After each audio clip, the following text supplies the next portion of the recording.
2-1 দিনের মধ্যে চালু হতে পারে মোবাইল ইন্টারনেট। কাল মোবাইল অপারেটরদের সঙ্গে বৈঠকে ইন্টারনেটে চালুর বিষয়ে সিদ্ধান্ত হবে বলে জানিয়েছেন ডাক, টেলিযোগাযোগ ও তথ্য প্রযুক্তি প্রতিমন্ত্রী জুনায়েদ আহমেদ পলক। সকালে জাতির পিতা বঙ্গবন্ধু শেখ মুজিবুর রহমানের দৌহিত্র এবং পরমাণু বিজ্ঞানী প্রয়াত M.A. ওয়াজেদ মিয়া ও প্রধানমন্ত্রী শেখ হাসিনা দম্পতির ছেলে সজীব ওয়াজেদ জয়ের 54তম জন্মদিন উপলক্ষে আয়োজিত অনুষ্ঠানে একথা বলেন তিনি। এ সময় তিনি আরও বলেন, সজীব ওয়াজেদ জয় প্রধানমন্ত্রীর তথ্য ও যোগাযোগ প্রযুক্তি উপদেষ্টা হিসেবে আওয়ামী লীগ সরকারের ডিজিটাল বাংলাদেশ এবং স্মার্ট বাংলাদেশ গড়ার ক্ষেত্রে গুরুত্বপূর্ণ ভূমিকা রেখে চলছেন। সজীব ওয়াজেদ জয় মুক্তিযুদ্ধ চলাকালে 1971 সালের 27 জুলাই ঢাকায় জন্মগ্রহণ করেন। 1975 সালের 15 আগস্ট বঙ্গবন্ধু সপরিবারে নিহত হওয়ার সময় মা ও বাবার সঙ্গে জার্মানিতে ছিলেন তিনি।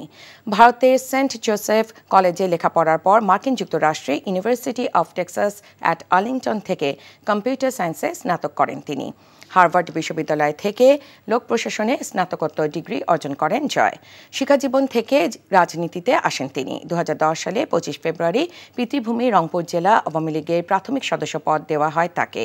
সজীব ওয়াজেদ জয়ের জন্মদিন উপলক্ষে শনিবার সকালে রাজধানীর আগারগাঁওয়ে ডাক ভবনের সামনে দেশে 10 লাখ বৃক্ষরোপণ কর্মসূচি উদ্বোধন করেন ডাক, টেলিযোগাযোগ ও তথ্য প্রযুক্তি প্রতিমন্ত্রী জুনায়েদ আহমেদ পলক।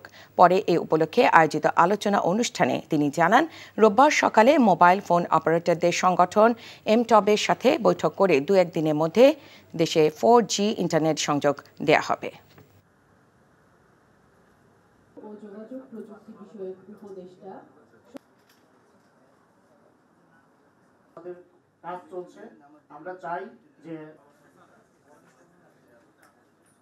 আমরা আগামীকাল সকাল 9টায় মোবাইল নেটওয়ার্ক অপারেটরদের সাথে বৈঠক দিয়েছি। সেই বৈঠকে আলোচনা সাপেক্ষে আমরা যত দ্রুত সম্ভব আমরা চেষ্টা করছি আগামীকাল পরশুর মধ্যেই তাদের সাথে আলোচনা করে আমরা মোবাইল ব্রডব্যান্ডটাও 4G নেটওয়ার্কটাও আমরা উন্মুক্ত করে দেব।